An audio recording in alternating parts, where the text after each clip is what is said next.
رسول، اور رسول اللہ صلی اللہ علیہ وسلم ایمان لائے بما اس چیز پر انزل الیہ جو ان کی طرف نازل کی گئی۔ یہ جو دو آخری آیات ہیں ان کے متعلق کئی روایات میں آتا ہے کہ یہ نازل نہیں ہوئی، بلکہ معراج کی رات میں اللہ تعالیٰ نے براہ راست رسول اللہ صلی اللہ علیہ وسلم کو یہ آیات دی ہیں۔ اسی لیے وہ کبھی کبھی کوئز میں کہتے ہیں کہ قرآن کا وہ کون سا حصہ ہے جو نہ آسمان پہ نازل ہوا ہے نہ زمین پہ نازل ہوا ہے اور کہیں بھی نازل نہیں ہوا اور نہ جبریل امین لے کے آئے۔ تو اصل میں مطلب یہ ہے کہ حق تعالی شانہ کے سامنے آسمانوں سے بھی بلند و بالا کہیں یہ چیزیں نازل ہوئی ہیں، اللہ نے براہ راست دی۔ رسول اللہ صلی اللہ علیہ وسلم نے فرمایا جو روزانہ رات کو یہ دو آیتیں پڑھ لے آمن الرسول سے لے کے کافرین تک، ارشاد فرمایا کفتاہ، یہ ساری رات کی عبادت کے لیے بس کافی۔ اور ایک جگہ آیا ہے حضرت صلی اللہ علیہ وسلم فرمایا جو یہ دو آیات کو پڑھ لے گا یہ دونوں آیتیں بس اسے ساری رات لکھواتے رہیں گے فرشتے اس کے لیے عبادت کو، یعنی بس کافی ہے اس انسان کے لیے، اللہ کے یہاں سے اتنی کفایت کرتی۔ اللہ نے فرمایا کہ رسول اللہ صلی اللہ علیہ وسلم ایمان لائے بما انزلہ ان چیزوں پر جو نازل کی گئی الیہ ان کی طرف، ہی کی ضمیر لوٹی رسول کی طرف کہ ان پر، من ربہ ان کے پروردگار کی طرف سے، ہی کی ضمیر پھر لوٹی رسول اللہ صلی اللہ علیہ وسلم کی طرف، والمومنون اور ایمان والے بھی انہی چیزوں پر ایمان لائے، کل آمن باللہ تمام کے تمام سب کے سب ایمان لائے اللہ پر، وملائکتہ اور اللہ کے فرشتوں پر، کتابوں پر، اس کے رسولوں پر، لا نفرق بین احد من رسلہ اور ہم ہرگز تفریق نہیں کرتے ان کے سارے رسولوں کے درمیان، کسی ایک کی بھی رسالت کے نہ ہونے کے ہم قائل نہیں، ہم سب کو مانتے ہیں۔ وقالو اور پھر انہوں نے کہا سمعنا، یہ پروردگار ہم نے سنا اور ہم نے اسے قبول کیا۔ یہ ہے وہ چیز جو رسول اللہ صلی اللہ علیہ وسلم پر نازل کی گئی، ایسے ہی جیسے انہوں نے کہا تھا کہ تم یوں اللہ سے عرض کرو، گھبراؤ نہیں، ایسے نہ ہو جانا جیسے بنی اسرائیل نے کہا تھا، اور انہوں نے کہا تھا کہ سمعنا وعصینا، ہم نے اللہ کی بات سنی اور نہیں مانتے۔ سمعنا اے پروردگار ہم نے سنی، اس کو قبول کر، واطعنا اور اللہ ہم نے آپ کی بات مان لی۔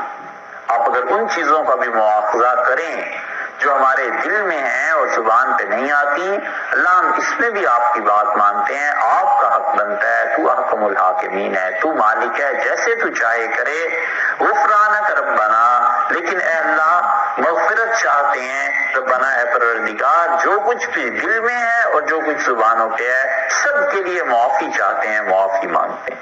غفرانک تیری مغفرت یعنی تجھ سے مغفرت، طلبنا غفرانہ کا، اے اللہ ہم طلب کرتے ہیں اس سے کہ تو ہمیں معاف فرما دے، ربنا اے ہمارے پروردگار، وَإِلَيْكَ الْمَصِيرُ اور اللہ تیری ہی طرف لوٹ کر آنا ہے، وَإِلَيْكَ الْمَصِيرُ ٹھکانہ تیرے ہی پاس ہے، جانا تو تیرے ہی حضور میں ہے، حاضر تیرے پاس ہونا ہے، لیکن جو چیز ہم چاہتے ہیں وہ یہ کہ تو ہمیں معاف کر دے۔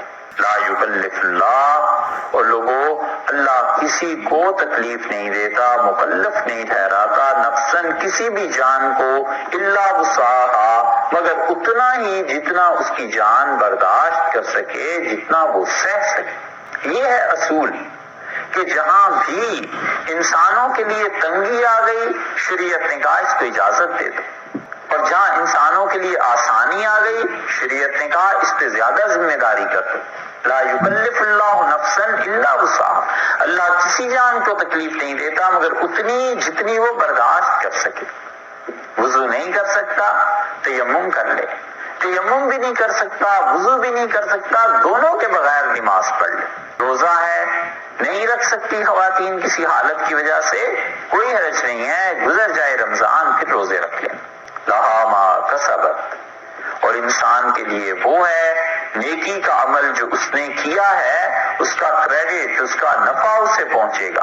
خرچ کرتا رہا ہمارے راستے میں ہم اس کا نفع اسے دیں گے، ہمارے راستے میں محنت کرتا رہا ہے ہم اس کا نفع اسے دیں گے۔ لہا ما کسبت، اللہ نے کہا ہے ہم اسے دیں گے جو کچھ کہ اس نے کیا، وعلیہا اور اس جان پر پڑے گا وبال اس کا، مکتسبت جو گناہ اس نے کیے، اپنے گناہوں کا خود ذمہ دار ہے۔ اس سے استنباط کیا ہے فقہا نے کہ ماں باپ کے گناہ کی وجہ سے اولاد کی پرسش نہیں ہے، اولاد کی پکڑ نہیں ہے، اور اسی طرح کسی نے بھی کوئی گناہ کیا اور اس کے نتیجے میں اولاد ہوئی تو اس بچے کا کوئی قصور نہیں ہے، وعلیہا مکتسبت، اس کے ذمہ جائے گی چیز جس نے اپنی جان کے لیے وبال حاصل کی ہے۔ یہ نہیں ہے کہ اللہ کرے کوئی اور پکڑے کسی اور کو، جو کرو گے لہا ما کسبت وعلیہا مکتسبت، اس کو کریڈٹ ملے گا اس نیکی کا اور اس کو وبال بھی ملے گا اس گناہ کا۔ بنا اے ہمارے پروردگار، لا تؤاخذنا، اور اے اللہ مت پکڑ، ان نسینا، اگر ہم بھول جائیں، او اخطأنا، یا اللہ ہم غلطی کر بیٹھے، جان بوجھ کے کچھ کر دیں پروردگار تو بھی نہ گرفت فرما، اور اے اللہ اگر ہم بھول جائیں تو بھی نہ گرفت کر، یعنی جو بھولے سے گناہ ہو گیا ہے اللہ اسے بھی معاف کر دے۔ اور کیا اچھی تفسیر عبداللہ ابن مسعود رضی اللہ عنہ نے کی، انہوں نے اس آیت کو سورہ نساء کی ایک آیت آتی ہے اسے پڑھا، اور انہوں نے کہا پروردگار جو کوئی بھی گناہ کرتا ہے تجھے بھول ہی کے تو کرتا ہے، تجھے جانتا نہیں ہے اسی لیے تو گناہ کرتا ہے، وگرنہ تو کوئی گناہ کر ہی نہیں سکتا۔ تو جتنے بھی گناہ کیے ہیں تجھے بھلا کے ہی تو کیے ہیں، تجھے اگر یاد رکھتے تو گناہ ہی کیوں کرتے، نافرمانی کیوں کرتے۔ او اخطأنا، یا اللہ ہم کبھی جان بوجھ کے جو حرکت کر دی ہے اس سے بھی درگزر فرما، اور پوچھ نہیں، پرسش نہ ہو، حساب نہ ہو۔ ربنا، اے پروردگار، ولا تحمل علینا، اور ہم پر مت ڈال، اسرن، وہ بوجھ، کما حملتہ، جیسے کہ وہ بوتا جو پڑا تھا، علی الذین، ان لوگوں پر، من قبلنا، جو ہم سے پہلے لوگ تھے، جتنے مشکل احکامات ان کے لیے تھے، اے پروردگار ہم پہ اتنے مشکل احکامات کا نزول نہ ہو۔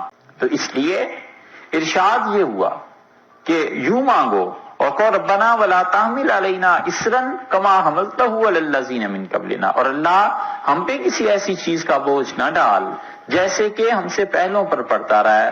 ربنا، اور اے پروردگار، ولا تحملنا ما لا طاقت لنا بہ، اور اللہ ہم پہ کوئی ایسی چیز نہ ڈال جس کے لیے لا طاقت، نہیں ہے طاقت، لنا ہمارے واسطے، بہی، اس چیز کو اٹھانے کی۔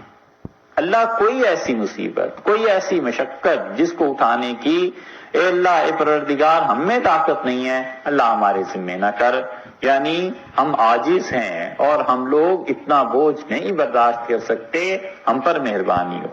واعف عنا، اے اللہ درگزر کر ہم سے۔ واعف عنا کا مطلب یہ کہ کوئی چیز کسی کو نظر آ جائے، غلطی کر رہا ہے کوئی بچہ، اس کے باوجود ماں باپ کبھی قطع نظر کر کے، صرف نظر کر کے گزر جاتے ہیں کہ ٹھیک ہے بچہ ہے کوئی نہیں، کرنے دو اس کو، بڑا ہوگا ہوش آ جائے گی۔ واعف عنا، اللہ درگزر کر دے، جو چیزیں ہماری تو دیکھتا بھی ہے ایسی، ان سے قطع نظر کر لے، درگزر فرما دے۔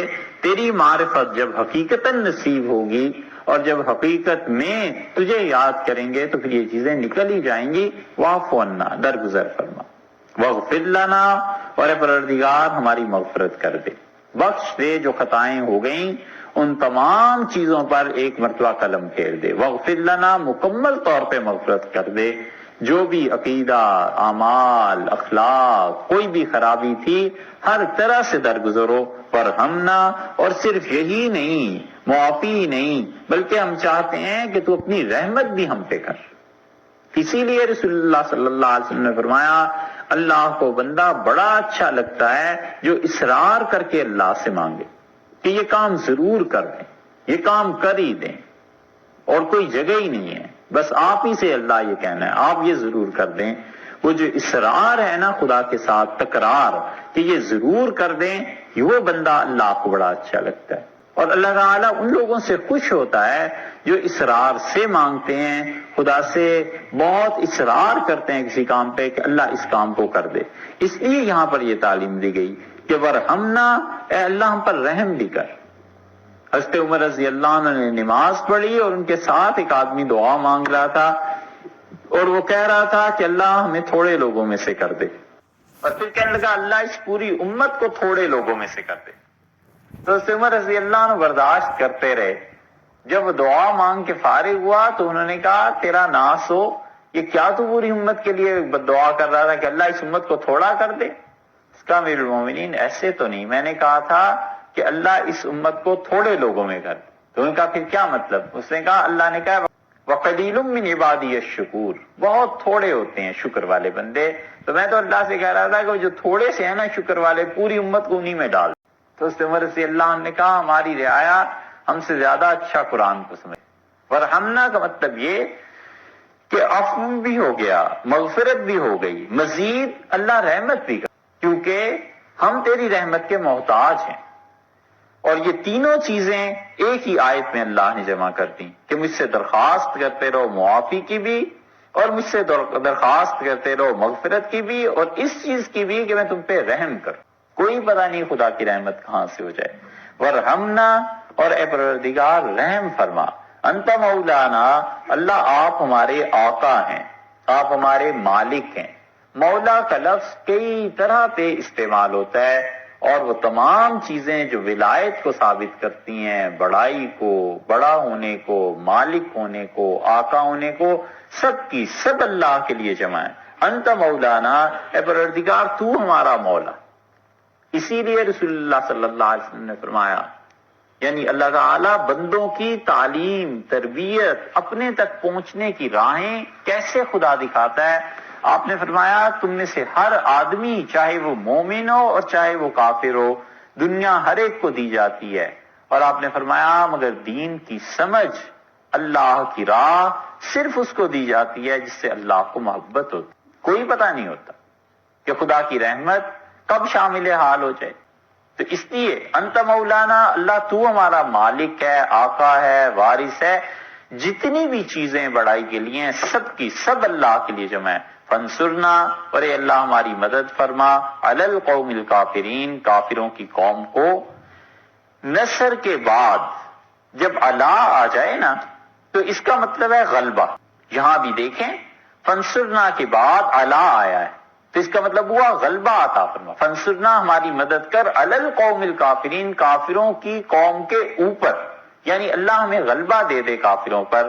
یہ ہیں وہ دو آیات جن کا رسول اللہ صلی اللہ علیہ وسلم نے فرمایا تھا کہ رات کو سونے سے پہلے پڑھی جائیں، عشاء کے بعد پڑھ لی جائیں تو بھی، اور رات کو سونے سے پہلے کوئی پڑھ لیتا ہے تو بھی۔ اور یہ ایسی چیز ہے جس میں عقیدہ بھی جمع ہے اور دعا بھی جمع ہے۔ اسی لیے وہ چیزیں جن میں عقیدہ اور دعا دونوں جمع ہو جائیں اسے بہت ترجیح دی گئی ہے۔